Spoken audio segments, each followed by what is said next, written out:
यह कहानी है एक थी डायन के बारे में। माधोपुर नाम का एक गांव था। उस गांव में एक अजय और पार्वती नाम के पति पत्नी रहते थे। अजय सरकारी नौकरी करता था। एक दिन की बात है, गर्मी का समय था। अजय ऑफिस का काम खत्म करके रोज की तरह ऑफिस से घर वापस जा रहा था।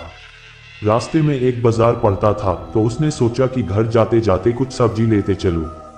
तो उसे वहां खूब ताजी ताजी मछली दिखी और उसे खरीद लिया। इसके अलावा और कुछ सामान लेने लगा। सामान लेते लेते उसे समय का पता ही नहीं चला। काफी अंधेरा हो चुका था। घर थोड़ा दूर था तो वह सोचा कि सीधे सीधे रास्ते से जाऊंगा तो और काफी रात हो जाएगी, इसलिए आज जंगल के रास्ते से जाता हूं, जल्दी पहुंच जाऊंगा। वह जंगल की ओर अपनी गाड़ी घुमा लिया। काफी अंधेरा हो चुका था और अजय तेज गति से गाड़ी चला रहा था। थोड़ी देर बाद उसके गाड़ी के सामने एक औरत आ गई और अजय झटके से ब्रेक मारते हुए गाड़ी को रोका। अजय उस औरत को देखा। वह औरत बड़ी सी घूंघट डाल रखी थी और जोर जोर से रो रही थी। अजय उससे पूछा कि कौन हो तुम और तुम्हारा घर कहाँ है? इतनी रात को इस घने जंगल में क्या कर रही हो? लेकिन वह अजय के कोई भी सवाल का जवाब नहीं दे रही थी और बस रोए जा रही थी। उसके रोने से ऐसा लग रहा था कि पूरा जंगल ही गूंज रहा है। अजय ने सोचा कि शायद किसी मजदूर की पत्नी होंगी जो रास्ता भटक गई है।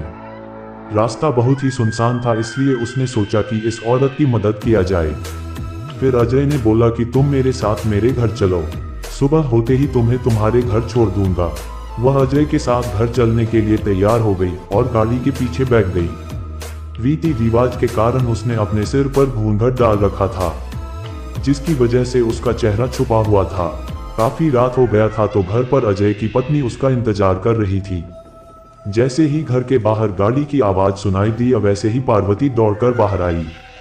उसने अजय के साथ एक औरत को देखा तो उसने अजय से पूछने लगी कि ये कौन जो तुम्हारे साथ आई है। अजय ने सारी कहानी पार्वती को बताया। पार्वती की तबीयत थोड़ी खराब थी, इसलिए वह खाना नहीं बना पाई थी। तो अजय ने बोला तुम आराम करो, आज का खाना यही बना देगी। लेकिन पार्वती को उस औरत पर शक हो गया था।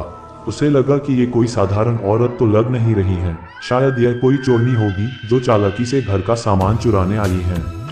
पार्वती ने इसे अपना रसोई घर दिखाया और बोली मौसम बहुत खराब हो रहा है, तुम जल्दी से खाना बना लो। इतना बोल के पार्वती अपने कमरे में चली गई और वह औरत बिना कुछ बोले रसोई में चली गई। थोड़ी देर बाद रसोई में से बहुत ही अजीब अजीब आवाजें आने लगी।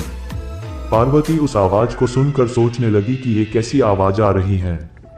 फिर उसने सोचा शायद मौसम खराब है, इसके वजह से आ रही होंगी। लेकिन उस औरत को लेकर उसका मन अभी भी शांत नहीं था। जब पार्वती 20 मिनट बाद दोबारा रसोई में गई तो देखी कि वो औरत अभी चुपचाप बैठी ही थी। पार्वती को ये देखकर बहुत गुस्सा आया और पार्वती चिल्लाकर बोली अभी तक तुमने खाना बनाना शुरू भी नहीं किया है, जल्दी बनाओ खाना, सबको भूख लगी है। उस औरत ने कुछ भी जवाब नहीं दिया और चुपचाप अपना चेहरा ढककर बैठी थी। पार्वती ने कितने बार उसका चेहरा देखने की कोशिश की लेकिन देख नहीं पा रही थी। पार्वती ने फिर उससे कहा चलो अब जल्दी से खाना बना लो, अगर किसी चीज की जरूरत पड़ी तो मुझे बुला लेना। लेकिन फिर भी वो कुछ नहीं बोली। पार्वती को लगा कि शायद ये अनजान लोग से डर रही है, इसलिए नहीं बोल रही है। पार्वती रसोई से चली गई, लेकिन जब 10 मिनट बाद वह फिर जब वापस आई तो रसोई का दृश्य देखकर डर गई। उसके पैर वही जम गए और उसके गले से आवाज भी नहीं निकल रही थी।